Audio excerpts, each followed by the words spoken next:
The howling wind carried Eleanor Harlow's desperate screams into the night, but no one in Opal, Wyoming, would open their doors. The year was 1883, and the temperature had plunged well below freezing as the worst blizzard in decades descended upon the remote mining settlement. 22-year-old Hannah Kovacs stumbled through knee-deep snow, her threadbare coat offering little protection against the merciless cold. Her fingers had long since gone numb, and her tears froze on her cheeks before they could fall. "Please," she cried out, pounding on yet another door. "I need help." But like all the others, this one remained firmly shut. Behind the frosted windows, she could see shadows moving, people hearing her pleas and deliberately turning away. Hannah had only arrived in Opal 3 months earlier, having traveled west from Philadelphia after her parents' death from consumption left her with nothing but debts and painful memories. The promise of work at the new hotel had drawn her to this place, but everything had changed when Warren Blackfield, the town's wealthiest businessman and owner of both the silver mine and the hotel, had taken an interest in her. His advances had been unwelcome, his touch making her skin crawl. When she'd refused him publicly, calling him a lecherous old goat in front of the entire saloon, his face had darkened with rage. Within a day, she'd lost her job, her room, and found herself labeled a troublemaker, a liar, and worse. Blackfield's influence ran deep in Opal. He controlled the jobs, the housing, and even, it seemed, the townspeople's hearts. Now, as the deadly winter night tightened its grip, Hannah knew she would not survive until morning. Her strength was failing, each step more difficult than the last. When she reached the edge of town, she saw a small, abandoned miner's shack sitting alone against the backdrop of snow-covered pines.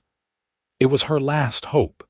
She used the last of her energy to force open the frozen door, collapsing inside the frigid interior. There was no wood, no blankets, nothing that might save her. Hannah curled into herself in the corner, shivering violently, and prepared to die alone in a town that had turned its back on her. Miles away, Jackson Norwood urged his horse through the blinding snow. At 30 years old, Jack had seen his share of harsh winters on the frontier, but this storm was different, a killer that had descended with unexpected fury. He'd been on his way back to his ranch after delivering a herd of cattle to Cheyenne when the blizzard caught him, forcing him to seek shelter in the nearest town. Jack had never much cared for Opal. The mining town had a mean streak that ran as deep as the silver veins beneath it. But it was Opal or death in this weather, and he wasn't quite ready to meet his maker. His horse, Thunder, snorted in protest as they trudged through the deepening snow. "Just a little farther, boy," Jack encouraged, his voice nearly lost in the howling wind. The lights of Opal flickered in the distance like uncertain stars. When he finally reached the town, Jack headed straight for the livery stable. The owner, an old-timer named Pete, reluctantly opened the doors. "Wouldn't be out in this weather myself," Pete grumbled, eyeing Jack suspiciously. "Didn't have much choice," Jack replied, dismounting and leading Thunder inside. The blessed warmth of the stable enveloped him, and he removed his ice-crusted gloves. "You heading to the hotel?" Pete asked. "That's the plan," Pete snorted. "Good luck with that." "Blackfield don't take kindly to drifters these days," Jack frowned. "Since when? Money's money." "Since he's been in a mood fouler than this storm. Some girl rejected him, made him look a fool, and now he's making everyone pay for it." Pete shook his head. "Had her thrown out of town today." "Right into the blizzard." Jack's head snapped up. "He did what? You heard me. Pretty young thing, too. Eastern by her accent. Nobody would take her, and too afraid of crossing Blackfield." "And everyone just let this happen?" Jack demanded, anger rising in his chest. Pete looked away, shame evident in his weathered face. "It ain't right, But Blackfield owns this town and folks got families to feed. Which way did she go? What's it to you? Jack's eyes narrowed. Which way, Pete? The old man sighed. Last I saw, she was heading toward the old mining cabins on the north edge of town. Without another word, Jack grabbed a lantern and strode back out into the storm, ignoring Pete's protests. The wind cut through his heavy coat like a knife, and he could only imagine what it was doing to a woman without proper protection.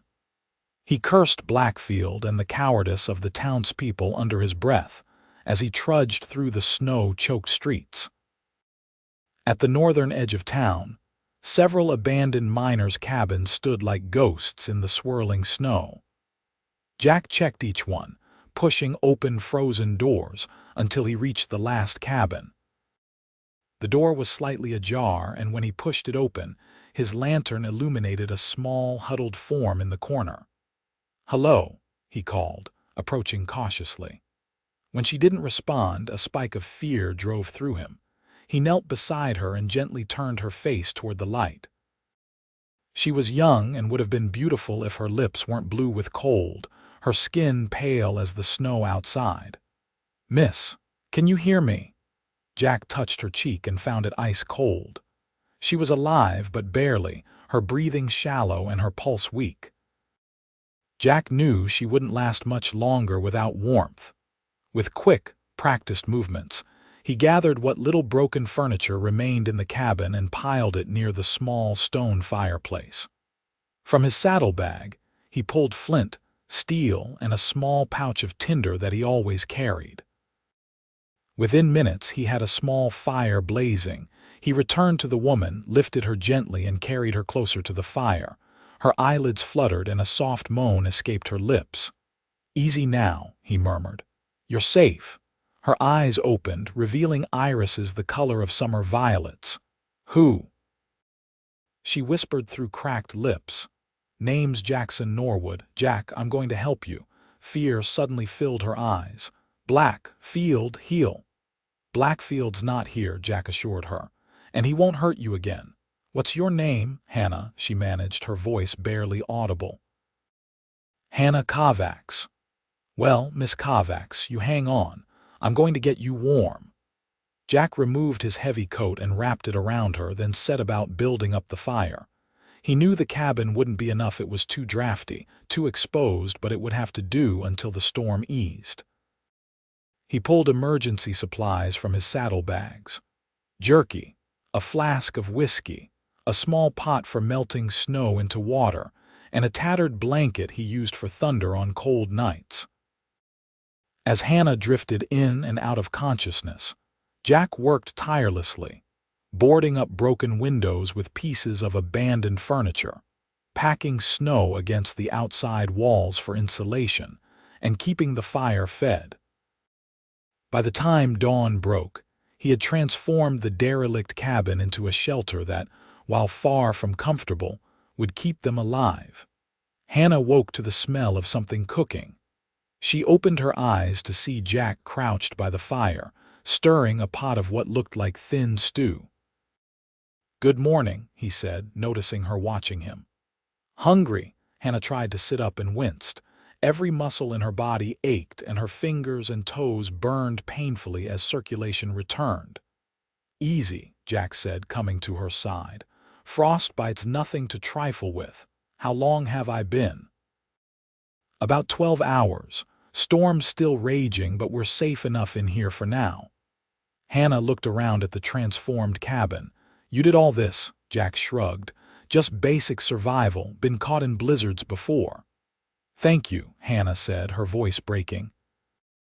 "I thought I was going to die." "You nearly did." Jack's expression darkened. "Pete at the livery told me what Blackfield did. That man deserves a bullet." Hannah looked away. "He told everyone I was a thief, that I tried to seduce him for money. No one would believe me over him." Jack handed her a tin cup of the stew. It was simple jerky boiled with a few herbs he carried, but it was hot. "Eat. Get your strength back. Then we can figure out what comes next."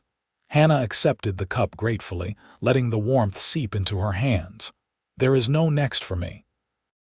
I can't go back to town, and I have nowhere else to go. Let's worry about surviving this storm first, Jack said. Then we'll tackle the rest. For 3 days, the blizzard held them captive in the small cabin. Jack ventured out only to gather more wood and check on Thunder, who he'd moved to a lean-to he'd constructed against the cabin's southern wall. During those days, Hannah and Jack talked, at first hesitantly, then with growing ease. Hannah told him about her life in Philadelphia, about the death of her parents and her journey west. Jack spoke of his ranch, 50 miles west of Opal, where he raised cattle and broke horses. He had been alone since his wife died in childbirth 5 years earlier, taking their unborn son with her. "I'm sorry," Hannah said softly when he told her this. Jack stared into the fire. "For a long time I didn't think I'd survive it, but somehow you keep going." On the 4th day, the storm finally broke, leaving behind a transformed landscape of pristine white. Jack stood in the doorway, surveying the damage. "Town's going to be dug in for days," he observed, "but we should be able to make it to my ranch once the trail clears a bit." Hannah joined him at the door. "Your ranch? Unless you've got someplace else in mind." Hannah hesitated. "I can't impose on you any further, Mr. Norwood." "Jack," he corrected. "And it's no imposition. I've got plenty of room, and you need somewhere to recover properly before deciding on your next move." "But what will people think?" Jack's expression hardened. "I've never much cared what people think, Miss Kovacs, and after what this town did to you, I'd say their opinions matter even less." Hannah considered his words. The truth was, she had nowhere else to go, no money and no prospects.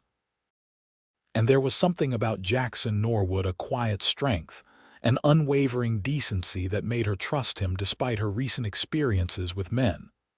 "All right," she agreed finally, "but only until I can find work somewhere." Jack nodded, satisfied. "We'll head out tomorrow then." The next morning dawned clear and blindingly bright. Jack had managed to find an old sled behind one of the other cabins, and he'd spent the evening repairing it. Hannah would ride Thunder, and the sled would carry their meager supplies. As they prepared to leave, Hannah looked back at the small cabin that had been their shelter. "I never thought I'd be grateful for this place," she said quietly. "Sometimes salvation comes from unexpected quarters," Jack replied, helping her onto Thunder's back. "Ready?" Hannah nodded, pulling Jack's borrowed coat tighter around her. She was wearing men's clothes pants and a shirt that Jack had in his saddlebags, which were far too large but warmer than her ruined dress. They had just started toward the trail leading out of town when a voice called out, "Norwood!" "Hold up there." Jack turned to see Sheriff Davis approaching, his boots crunching in the snow. The sheriff was a thin man with a perpetually worried expression, known throughout the county for avoiding conflict whenever possible. "Morning, Sheriff," Jack said coldly. "Something you need?" Davis eyed Hannah, recognition dawning in his eyes. "I see you found our troublemaker."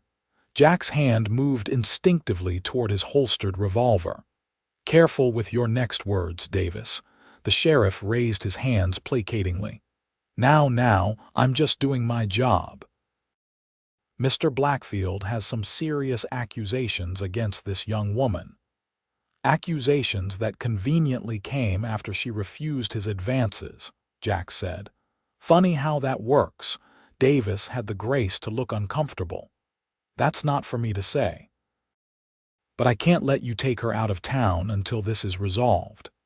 Hannah felt fear rise in her throat, if she was forced to return to Opal to face Blackfield again. "Sheriff," Jack said, his voice dangerously calm, "you and this entire town left this woman to die in a blizzard.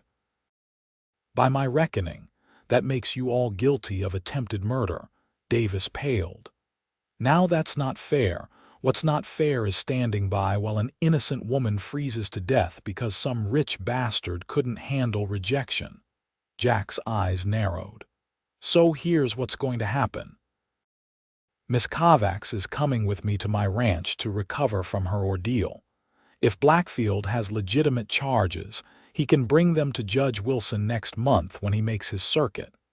Until then, she's under my protection."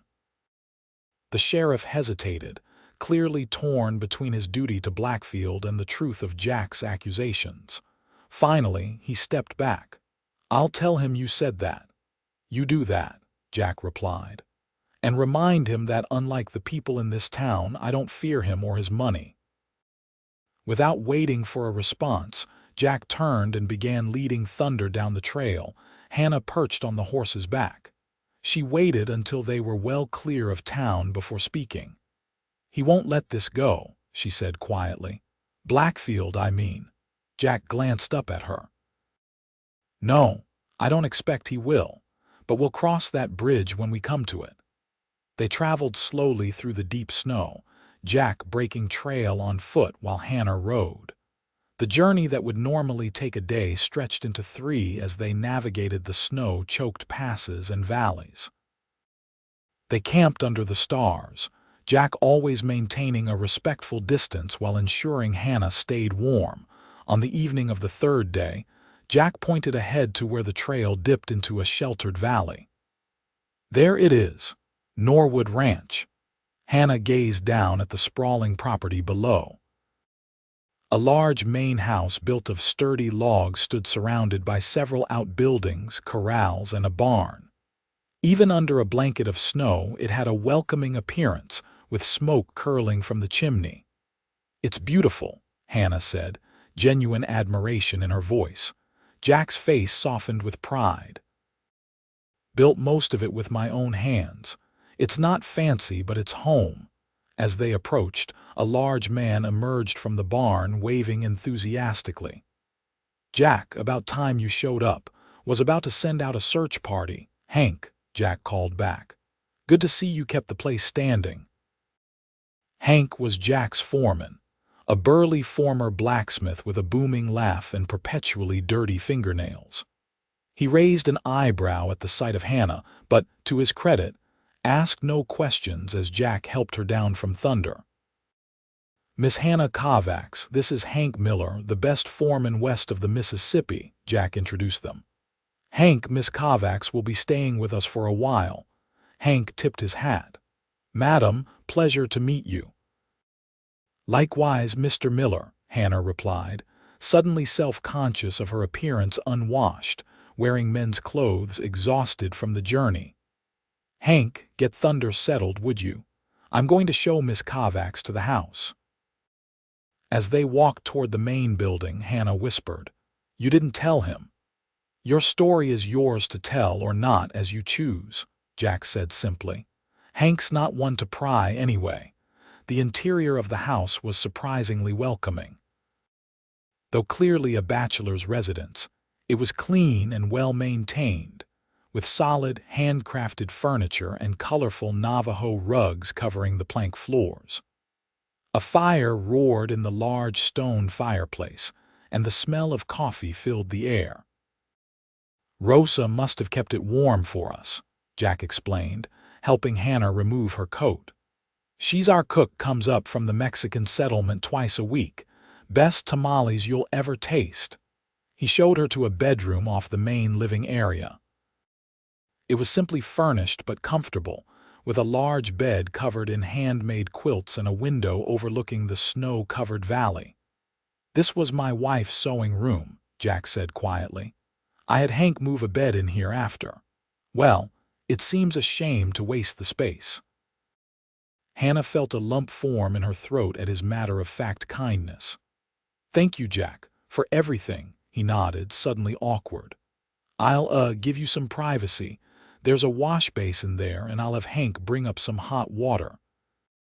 Rosa left some clothes that might fit you better than mine. Her niece stays here sometimes."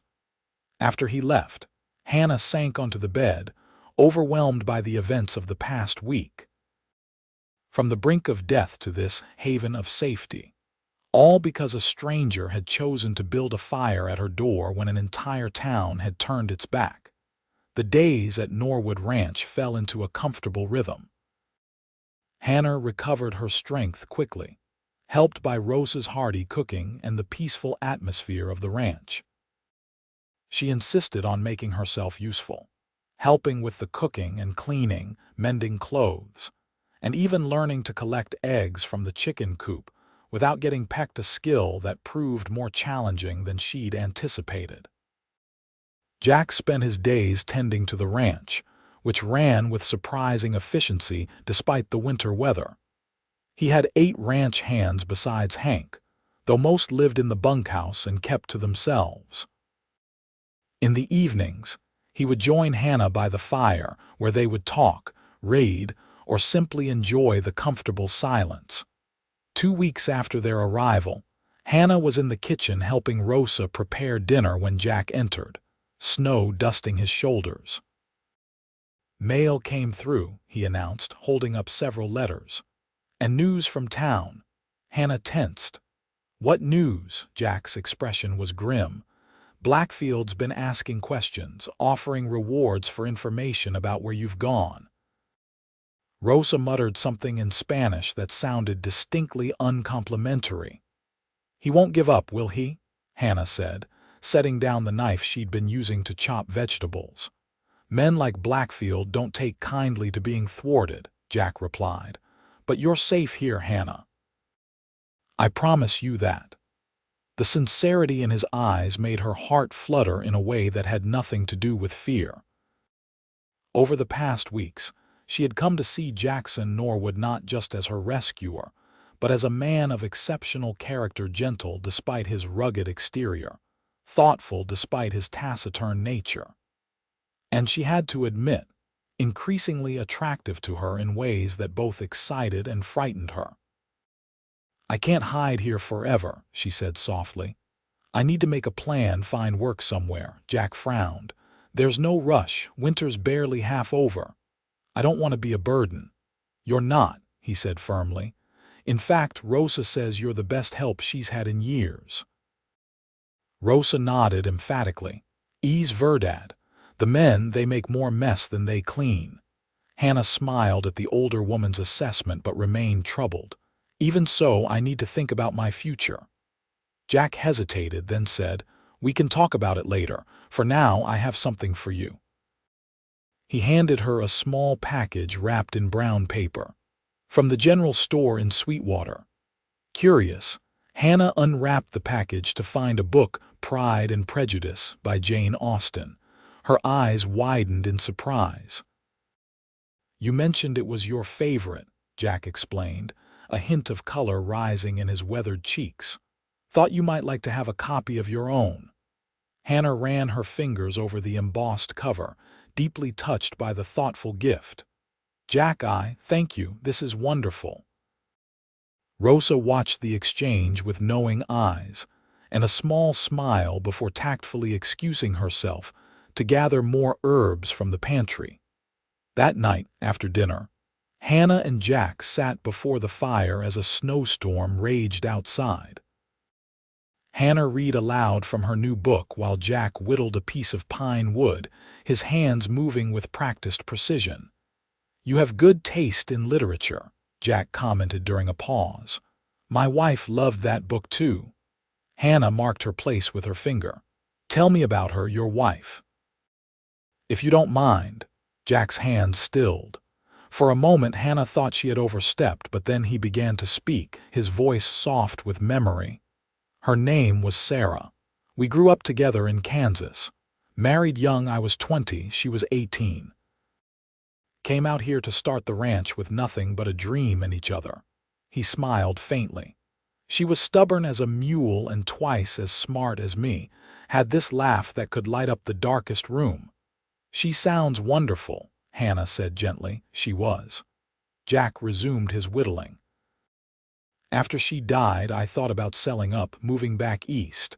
But this place was our dream, not just mine. Couldn't bring myself to let it go." "I'm glad you didn't," Hannah said. "It's a beautiful home." Jack looked up at her, his eyes reflecting the firelight. "It's starting to feel like one again. The simple statement hung in the air between them, charged with unspoken meaning.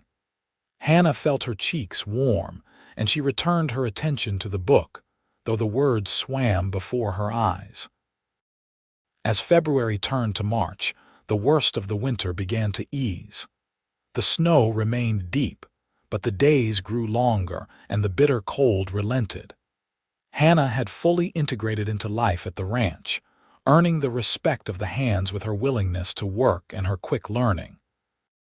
She had even begun to ride, with Jack teaching her the basics on Thunder, who proved surprisingly gentle with the novice rider. It was during one such riding lesson that the peaceful routine of the ranch was shattered. Hannah and Jack were returning from a ride around the property's perimeter when Hank came galloping toward them, his face grim. "Riders coming, Jack. 6 of them, armed. Looks like Blackfield's men." Jack's expression hardened. "Get back to the house, both of you. Tell the boys to be ready, but no one draws unless I give the word." Hannah felt cold fear grip her heart. "Jack, this is my problem, not yours. I should—" "Not another word," Jack cut her off, his tone brooking no argument. "This is my land and you're under my protection." "That makes it my problem." They rode quickly back to the ranch where the hands were already gathering, rifles in hand. Jack helped Hannah dismount and handed Thunder's reins to one of the younger hands. "Get inside," he told her. "But please, Hannah." His eyes softened momentarily. "I need to know you're safe." Reluctantly, she nodded and retreated to the house, though she positioned herself by the window where she could see what transpired. 6 riders approached the ranch at a leisurely pace, clearly in no hurry and confident in their numbers. Jack stood on the porch, Hank and 3 of the hands flanking him, all armed but with weapons lowered. The lead rider, a man Hannah recognized as Blackfield's foreman, reined in his horse a respectful distance from the house. "Afternoon, Norwood." "Miller," Jack acknowledged coolly. "This is private property." "Just passing through," Miller replied with a smirk that suggested otherwise. "Mr. Blackfield sends his regards. He's mighty concerned about that young lady you took from Opal, worried about her welfare." "Is that so?" Jack's voice was deceptively calm. "Strange way of showing concern, sending armed men to my ranch." Miller shrugged. "Dangerous times. Never know what might happen on the trail." His eyes scanned the property, taking in the defensive positions of Jack's men. "We heard you might have given shelter to a fugitive. That true?" "There are no fugitives here," Jack stated flatly. "Just me and my people. Mr. Blackfield seems to think otherwise. Says the Kovacs woman stole from him before running off. Substantial sum, too." Jack's hand rested casually on his holstered revolver. "Mr. Blackfield is mistaken. And he'd do well to keep his grievances off my land." Miller's expression hardened. "That sounds like a threat, Norwood. Just a statement of fact. Now, unless you have business with me personally, I suggest you move along." The tension in the air was palpable as the 2 men stared each other down. Finally, Miller tipped his hat. "We'll be on our way then. But Mr. Blackfield isn't a man who gives up easily. He'll get what's owed to him one way or another." "Nothing is owed," Jack replied coldly. "Good day, gentlemen." The riders turned their horses and departed at the same unhurried pace, but the message had been delivered clearly. This was not over. Once they were out of sight, Jack strode into the house to find Hannah white-faced by the window. "They'll be back," she said, her voice trembling slightly. "Maybe not today, but they'll come back." Jack nodded grimly. "I know, but we'll be ready."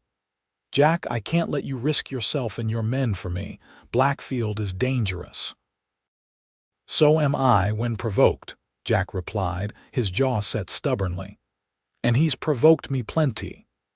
Hannah studied his face, the determination in his eyes, the set of his jaw. She knew arguing would be futile. Instead, she stepped forward and before she could lose her courage, pressed a soft kiss to his cheek. "Thank you," she whispered. Jack stood frozen, surprise evident in his expression. Then, slowly, he raised a hand to touch her face, his calloused fingers gentle against her skin. "Hannah," he began, his voice rough with emotion. The moment was interrupted by Hank bursting through the door. Jack got smoke rising from the north pasture. Jack's hand fell away as he turned to his foreman. "Those bastards! Get the men now!" The next hours were a blur of activity as Jack and his men fought to contain the fire Blackfield's men had set in the dry grass of the north pasture. Though the surrounding snow prevented it from spreading to the main ranch, a storage shed containing winter feed was lost before they could control the blaze. By nightfall, exhausted and smoke-stained, they returned to the house. Hannah met them with hot coffee and food, having spent the afternoon preparing for their return while watching anxiously for any sign of Blackfield's men coming back. "Could have been worse," Hank said, assessing the damage.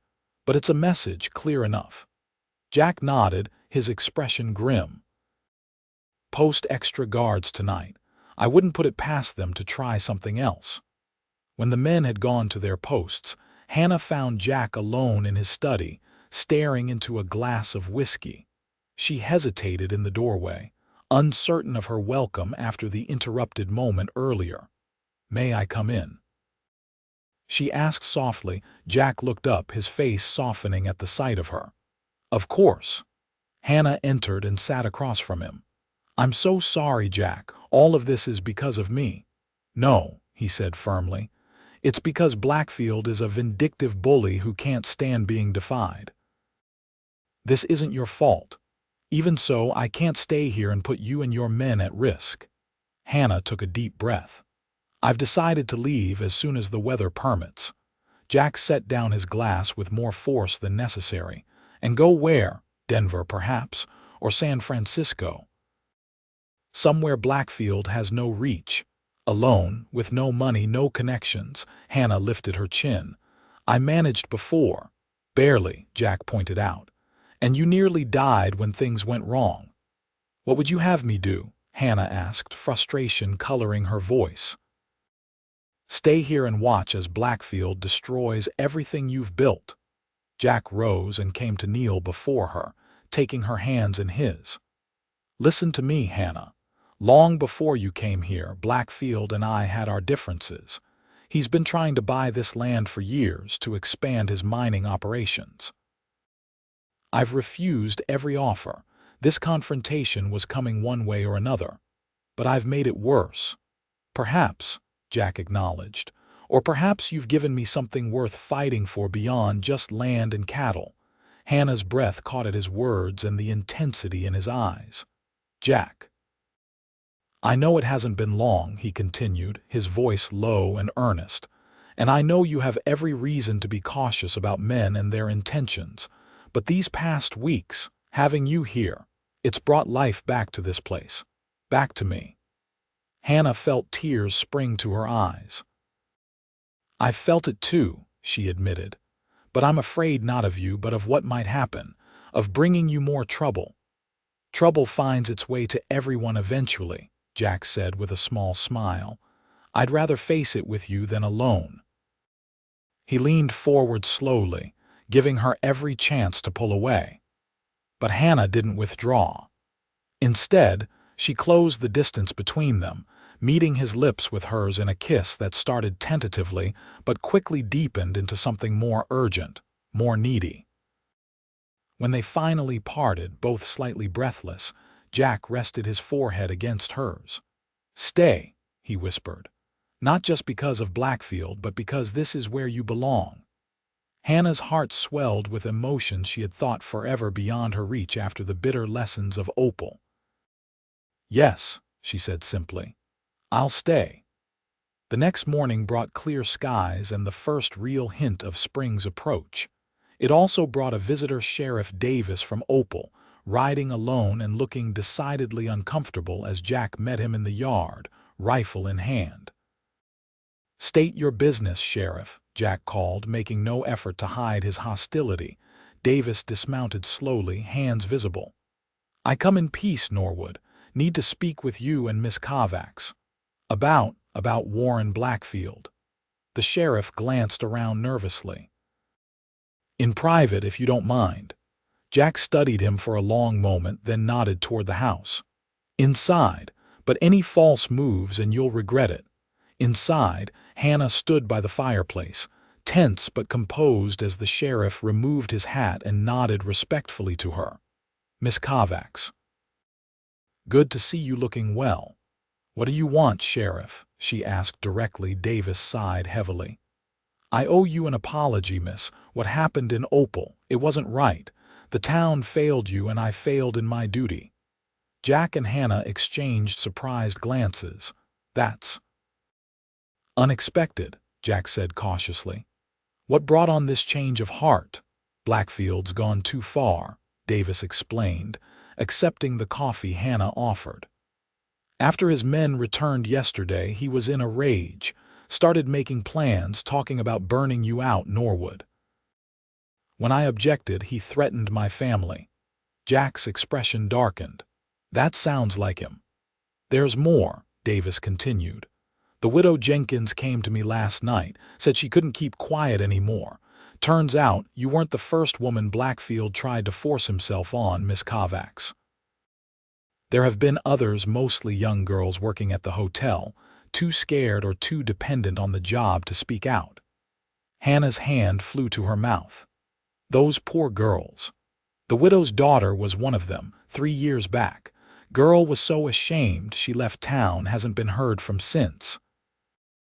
Davis looked down at his hands. "I should have known, should have done something sooner." "Why tell us this now?" Jack asked, still suspicious. "Because Blackfield's planning something big. I heard him tell his men to make an example of you both. And I may be a coward, but I'm not party to murder." The sheriff straightened. "I've sent a telegram to the U.S. Marshal in Cheyenne, but they won't be here for days, maybe longer with the state of the trails." Jack's mind raced with the implications. How many men can Blackfield muster? 15, maybe 20. Some are just minors who owe him, but others are genuine hard cases. Hannah paled. "Jack, that's too many." "Even with your men, we've got the advantage of position," Jack said grimly. "And warning, thanks to the sheriff here." Davis stood. "I should get back before I'm missed, but I wanted you to know what's coming." Jack extended his hand, which the sheriff shook with evident relief. "I appreciate the warning, Davis, and doing the right thing, even if it's late in coming." After the sheriff departed, Jack gathered his men to explain the situation. To his pride, but not his surprise, not one of them suggested abandoning the ranch or handing Hannah over. "We've faced worse odds," Hank declared, to murmurs of agreement from the others. "Blackfield's men are mostly hired guns," one of the older hands added. "They fight for money, not loyalty. They'll break if pushed hard enough." Jack nodded. "We'll fortify what we can and set up watches. If they come, we'll be ready." For the next 2 days, the ranch prepared for siege. Supplies were stockpiled in the main house, defensive positions established, and escape routes planned.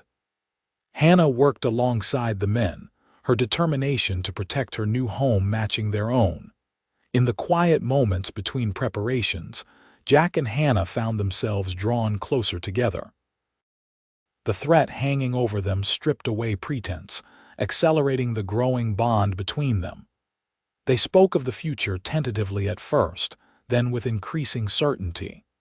A future together, if they survived what was coming.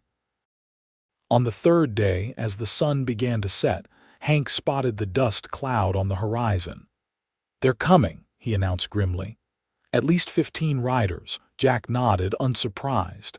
"Get everyone in position. Hannah, I'm staying with you," she said firmly, a rifle in her hands. At his questioning look, she added, "Rosa taught me, said every woman should know how to shoot." Despite the gravity of the situation, Jack smiled. "Remind me to give Rosa a raise." His expression turned serious again. Stay close to the house. If things go badly, there's a horse saddled in the back. You take it and ride for Sweetwater, understand? Hannah wanted to argue but recognized the logic in his plan. I understand, but it won't come to that. We'll win. Jack touched her face gently. Your confidence is heartening. The riders approached with deliberate slowness, spreading out in a semicircle before the ranch house. Warren Blackfield himself led them, his expensive coat and polished boots incongruous among the rough-looking men surrounding him. Jack stepped onto the porch, rifle in hand but pointed at the ground. That's far enough, Blackfield. Blackfield reined in his horse, a smug smile on his fleshy face. Norwood, I see you've been expecting us. Word travels. So does a reputation for being a coward who sends others to do his dirty work. Blackfield's smile faltered. I've come for what's mine, the girl and compensation for what she stole. Hannah stole nothing, Jack replied evenly, and she's not yours or anyone's. She's a thief and a liar, Blackfield spat, and you're harboring her illegally. That's not how Sheriff Davis tells it, Jack countered. Seems he's had a change of heart about your accusations. Sent for the U.S. Marshal to investigate certain matters in Opal. A flicker of uncertainty crossed Blackfield's face, quickly replaced by anger. Davis is a fool who's exceeded his authority. Maybe, Jack agreed, or maybe he's finally found his conscience. He shifted his rifle slightly. Now, I suggest you and your men turn around and ride out while you still can. Blackfield laughed, a harsh sound with no humor in it. Look around you, Norwood. You're outnumbered. Be reasonable. Hand over the girl, pay for the damages she caused, and we'll leave you and your ranch in peace. Not going to happen, Jack stated flatly. Blackfield's expression hardened. Then you leave me no choice. He raised his hand, preparing to signal his men to attack. I wouldn't, called a new voice from behind Blackfield's group. All eyes turned to see Sheriff Davis approaching, accompanied by 6 mounted men wearing the distinctive badges of U.S. Marshals. What is this? Blackfield demanded, his face flushing with rage. The lead marshal, a tall man with a weather-beaten face, urged his horse forward. Warren Blackfield, I'm Marshal James Cooper. I have warrants for your arrest on charges of extortion, intimidation, and conspiracy to commit murder. This is absurd, Blackfield sputtered. I'm a respected businessman. These charges are fabricated. We have sworn statements from multiple witnesses, Cooper interrupted calmly, including several young women from your hotel and a number of minors who were forced to work in unsafe conditions under threat of violence. As the marshal spoke, Blackfield's hired guns began to edge away, clearly reassessing their loyalty in light of federal involvement. Blackfield noticed their retreat and grew more desperate. This is a conspiracy, he shouted, drawing his pistol and pointing it directly at Jack.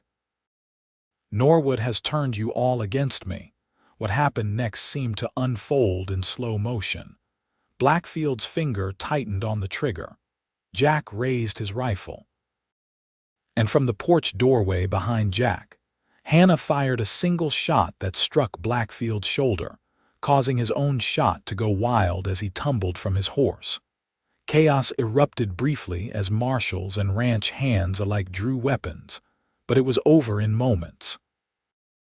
With their employer disarmed and under arrest, Blackfield's remaining men surrendered without resistance. As Marshal Cooper supervised Blackfield being handcuffed and loaded onto a wagon for transport to Cheyenne, Jack turned to Hannah, who still stood on the porch, the rifle now lowered. That was some shot, he said with quiet admiration. Hannah's hands trembled slightly as she set down the weapon. I was aiming for his arm. Jack laughed, the sound releasing the tension of the confrontation. Remind me never to get on your bad side. He climbed the steps to join her on the porch, pulling her into his arms. It's over, he murmured into her hair, He can't hurt you or anyone else again." Hannah melted against him, relief washing through her. "We won. We did." Jack drew back slightly to look into her eyes. "I meant what I said before, about wanting you to stay. Not just until this was resolved, but permanently." Hannah's heart raced. "What exactly are you asking me, Jackson Norwood?" A slow smile spread across his face. "I'm asking if you might consider becoming Hannah Norwood. If you do me the honor of becoming my wife."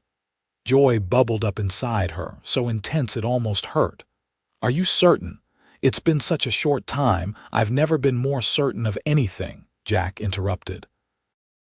"When I found you in that cabin, half frozen and still fighting to live, I admired your spirit.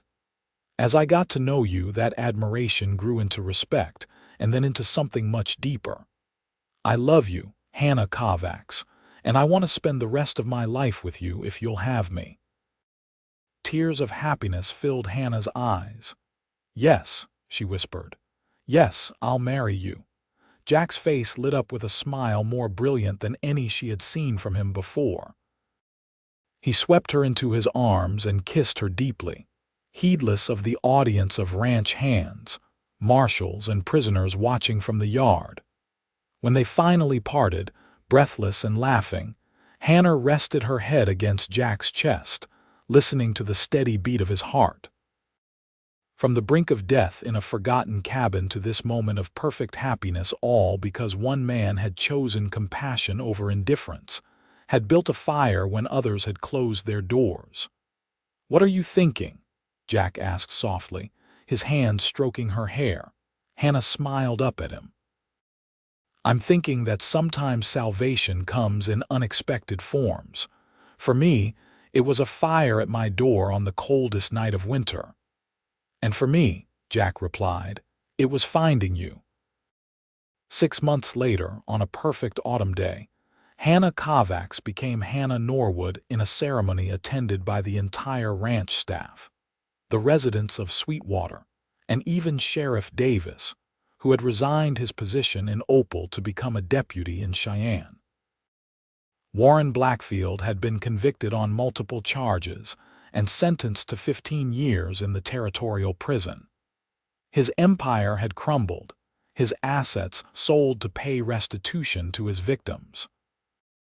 Opal itself was changing, with new leadership and a determination to atone for its collective failure to protect those Blackfield had targeted.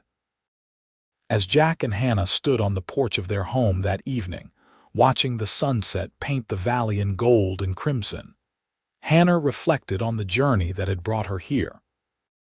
From desperation to hope, from loneliness to love, from the edge of death to the beginning of a life fuller and richer than she had ever dared dream. "No regrets?" Jack asked, his arm around her waist. Hannah smiled up at her husband.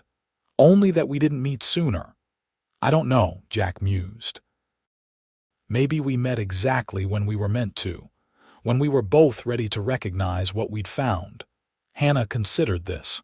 "Perhaps you're right. Everything in its time."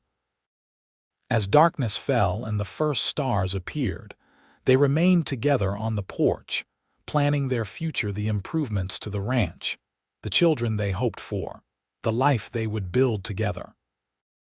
And in the distance, a lone wolf howled, not in loneliness, but in celebration of the wild, untamed beauty of the land they called home.